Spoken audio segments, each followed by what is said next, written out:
ministry. So Kenny, good morning, brother. Good morning. I know you well. I was trying to do the math in my head. I believe we've known each other for about 12 or 13 years. So I know you, and we have great memories and conversations. We've had great memories and conversations over the years. But for those that don't know you, could you just talk about how, like yourself and like is like how did you come from a kid from Boston to moving to Tampa to being at a church helping with matters that are very aware and relevant to what's going on here today. Yeah, good Very light. question, man. Yeah. Yeah, good question, bro. So, growing up, I grew up in Boston, Massachusetts, where I grew up.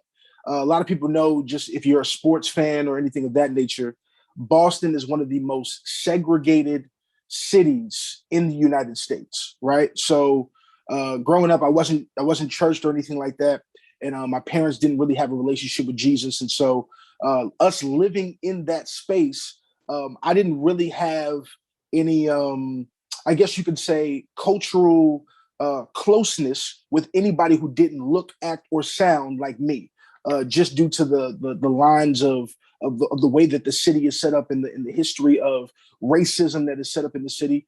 And so I would say around 9 or 10, well, maybe a little bit later than that, maybe like 11 or 12, my parents decided, hey, we want you to get a better education than you would get in the city, even though Boston has pretty good education. But we also want you to allow yourself to be engaged in some level of cultural diversity, to see that the neighborhood that you're surrounded in, the people that you know very well and dear, are not the only people in society. And up until this point, we sparingly would see white people, maybe in a Hispanic person, but majority of the time it was us because of how segregated the city was. But then, so my parents decided to send me to a middle school that was 40 minutes away. It was actually in a suburban area outside of the city of Boston called Fall River. And they did that so that I would be able to experience a different education and see different people. It was there where I kind of gained a heart for an understanding that, wait, there were people who looked differently than me. There were cultures that I have not yet to engage with.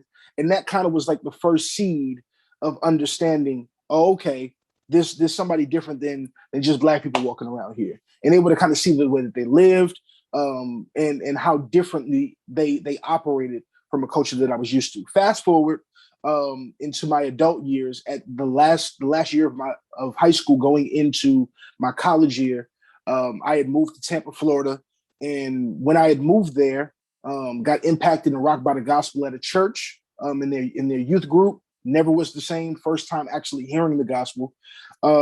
Met a group of guys who were on fire, by the name of HGA and KB and I mean and all those great guys. I guess you guys have met I mean at some point here. And we just started chopping it up and doing life. And then I was like, hey, well, I know I want to serve Jesus, so let me go to Bible college. And went to Trinity College in Florida to get my degree and all that good stuff. And so that's kind of the journey that led to uh, just being in the gospel, and then also gaining some type of cultural and racial divide, in awareness. And then as we progressed, I was able to join a church, left the church that I originally got saved from, was able to join a church that had solid biblical teaching. But to be honest with you, it was predominantly white. And at the time that I arrived with 4 or 5 of my brothers who were all African American. And the way the pastor explained it to me, he said, man, we are in a ripe area where college students, this was around the University of South Florida, he said college students are they're surrounding our church, and yet we do not know how to reach them. Said, we know that you guys have a heart for ministry, that you guys want to serve, and it would be a blessing to us if we could lock arms, if you can get your word here, if you would be able to serve here, if you would uh, um, I guess you would trust our leadership and come alongside us and help us to build a level of gospel diversity that we believe exists. And so, of course, that sounded like music to our ears. And so, what we decided to do was, over the next, I believe it only took 2 years, the church went from 90% white to about 60% white in 2 years. And it had grown from it had grown from like maybe 40 members to over 200. So we were able to really just through evangelism, through discipleship, and also through building organic Christ-filled relationships, we were able to build that church to look very much like I believe the kingdom of God looks. And so that's kind of basically the history of being in ministry and evolving and being in the spaces of cultivating relationship. Now, unfortunately, that didn't work out. And I ended up having to leave that church because as culture began to shift and things began to happen within the culture, I would actually probably pinpoint the event of Trayvon Martin. When that occurred, we thought because of the way that we started the church and some of the initial conversations that we had, that there would just be, at the very least, even if there was lack of understanding, which can be on any side, in any culture, in any form, that there would just be a level of weep with those who weep. Love those who are hurting, gather alongside for information. Instead, there was a level of, hey, this isn't a gospel issue.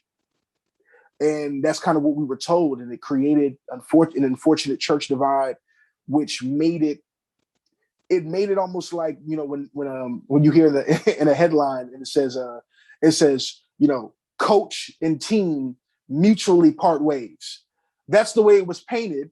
But essentially, there was no way that we could possibly stay there without there being turmoil. And so we had to leave. And so unfortunately, I loved what we were able to build there, but it just seemed as though that's when the culture began to switch as pertains to racial diversity and things of that nature. And we kind of were able to see where people stood. Hopefully that wasn't too long, but just a little background on me. No, that wasn't long at all. Thank you. Because I knew part of your story, but that kind of helped me with the gaps because I didn't know the whole thing. I'm sure that they were blessed by your story as well. Yeah. And so last year, the world was rocked, not only by COVID, obviously, yes, that definitely was a large event, a global event, if you would say, still is actually with all the variants. But last year, George Floyd happened. Right in the heat of COVID, right? So I believe that when it happened, his murder happened, I believe that people, because because people weren't as busy as before with, quarantine, I feel like people were paying attention more so than ever before. And so, I don't know, and recently, about a month and a half ago, there was the trial for Derek Chauvin. Care to share your thoughts about Derek Chauvin and about, his sentencing? Yeah. I think I got a controversial take on it to a certain degree, but not on purpose. I think that recently what I've seen, right? So going back to kind of what I shared, I'll try to connect the bridge. So going back to where we were, where, like I said, I was at that church and unfortunately we had to leave. At the time, I was arguing desperately that, hey, what do you mean this isn't a gospel issue? Hey, what do you mean, God isn't concerned with this and we should just focus on the gospel? What do you mean that there's no context for this? And that we were getting distracted by the world and maybe even pushing a level of ethnic supremacy, right? Because that's kind of what we were being accused of. Hey, you're taking the tenets of the gospel, this grace through faith message, this message where God transforms the image of God, the Imago Dei. You're taking this and you're saying, hey, my people should be most concerned, or should be more empathized with than any other race. And we weren't saying that, but that's the way it was being painted. So fast forward to answer your question. What I've seen, though, is the very things that I felt like were being falsely accused of people who stood, I believe, on the right side of justice in the gospel are starting to, I think is interesting. I actually don't think that many people have a definition for critical race theory and that it changes every day.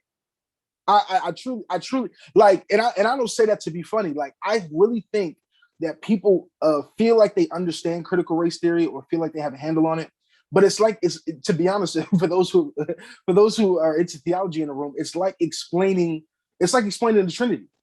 I can try, but like, do I have the most accurate definition? And if I go too long, will I probably be off in some manner and be seen like I'm crazy? Probably, right? That's how I would view critical race theory. But essentially, critical race theory on a broad spectrum. You have a pulse on the culture. You know how whatever you just said, not whatever you just said, but the things that you just said, it defines is what's going on right now in our churches and our country. It's such a large divide on that one topic. And so yeah, so if you have any questions for Kenny, when we're towards the end, you could ask it on camera or on the microphone, or you can chat it as well, and we'll ask him later. There's one there, but we'll hold off on that for now. Next question, Kenny. So it is what you want to wait, or well, I guess we yeah. I guess, no, yeah, go ahead. You can go into it. That's cool. Yeah, there's a question. Sure. Actually, this is from somebody who's watching. I actually don't know any Christians who are using CRT as a tool. Most of my friends try to redirect the conversation, seeing CRT as kind of a red herring. We try to to the gospel instead. I'm afraid to get really sidetracked by something that isn't the heart of the conversation. Am I missing something in terms of using it as a tool?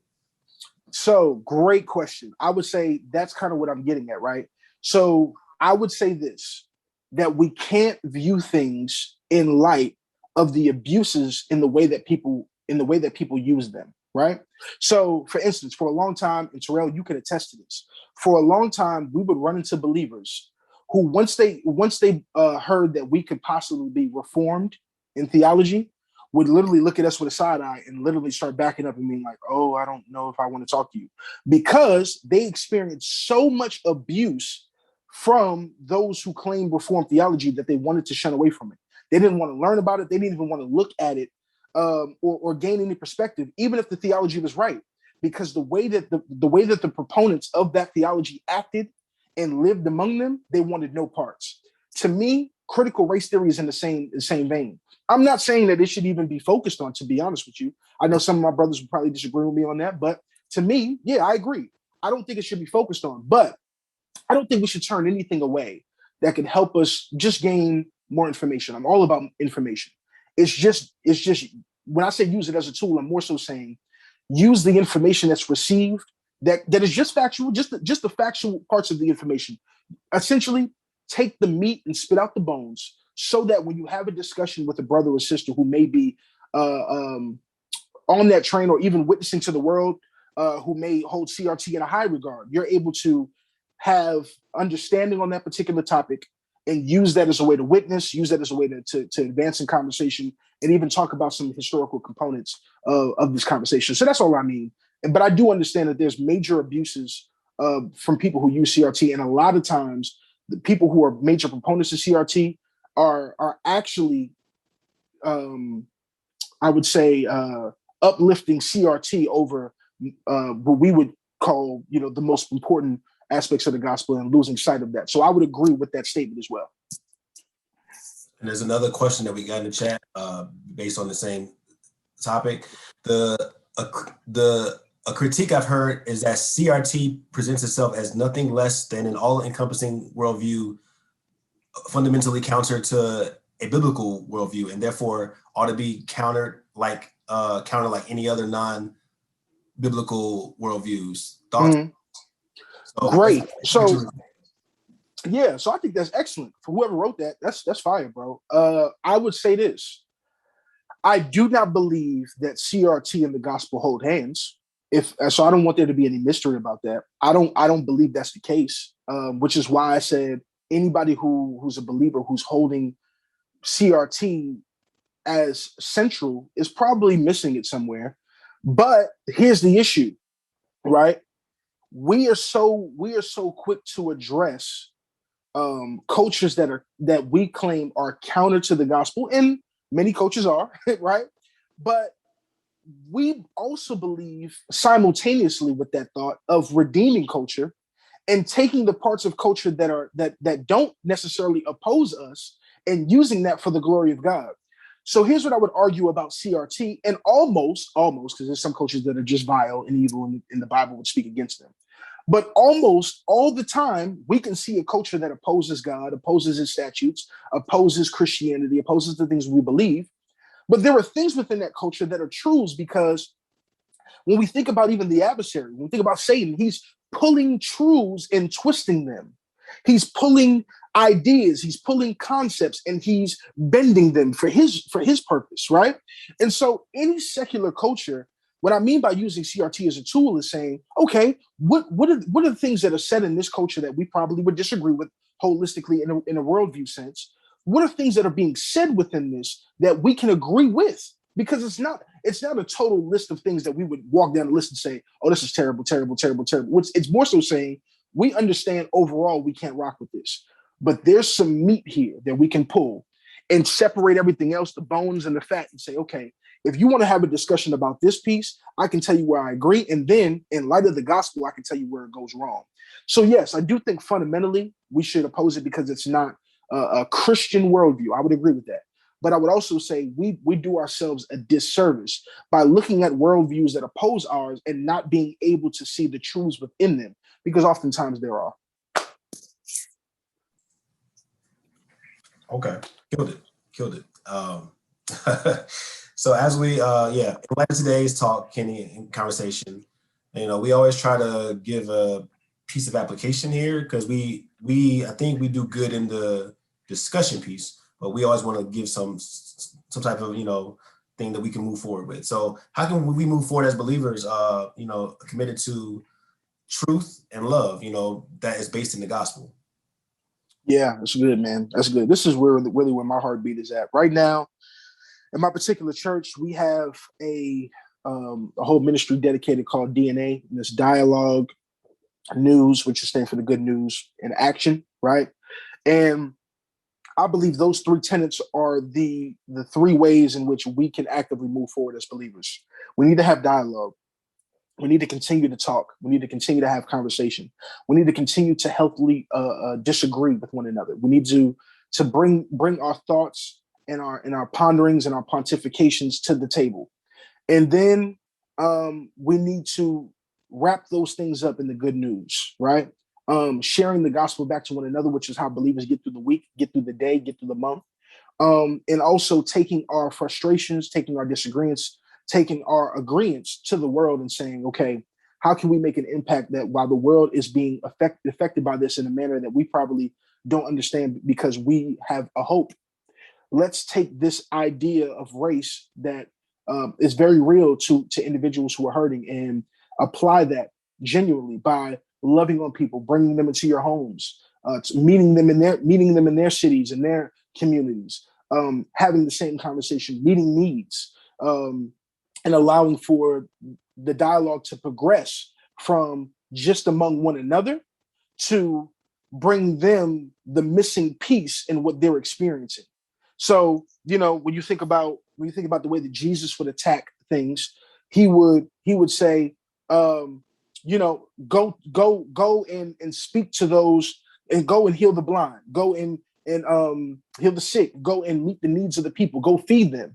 But it was never apart from except like talking about their social ills, talking about where they were, not moving past their current state, but also telling them, hey, now that you're blind, like, go see. Now that you have the ability to walk, go walk and sin no more. And so address people where they are, as believers, and take all the angst that we're probably pointing towards one another and use that as fuel to go turn it into gospel relief. And then action, like I said, still going forward. How do we do that? We also reached across the table in our own Christian communities, right? In my church, where I'm at an extremely diverse church, have some people from different cultures in your home. Go to their homes. Be uncomfortable, right? Don't sit in a space of comfort, because in comfort, nothing ever grows, right? So take the time to say, hey, I know this dude looks totally different from me. I know this lady looks totally different from me. She probably doesn't understand my culture. I don't understand hers. But I believe that the gospel would allow us to unify, at least by the single thing that we know, which is that Jesus Christ, his death, and being crucified, man being sinners. We can start the conversation there and build gospel fruit, and who knows what else may be in store. So I just believe reaching across the table with one another and to the world will allow us to begin to heal that relationship, and also make people feel like, okay, you're not just invested. And this is the kind of the argument I was making to my church before I left it. We are in the business of souls, but but God was very much in the business of His image, and also in people, right? Loving people first and foremost entails the soul. We care about where you spend eternity first and foremost. Yes, let it never be twisted. That is supreme. God, Paul says, look, the gospel, resurrection, knowing where people will spend eternity, them being with the lover of their souls, that's first importance. That's preeminent. But also beyond that, there's some things there that exist. I can't care about your soul and not care when you're struggling.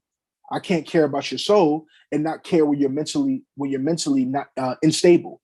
I can't care about your soul and you don't have food to put on your table or clothes on your back, right? So caring for your soul doesn't just meet the eternal need, but it meets the external and internal needs that anybody will go through. So I think an understanding of that and an intentionality to be with one another in that way will allow us just to heal together. I really believe that. So, yeah.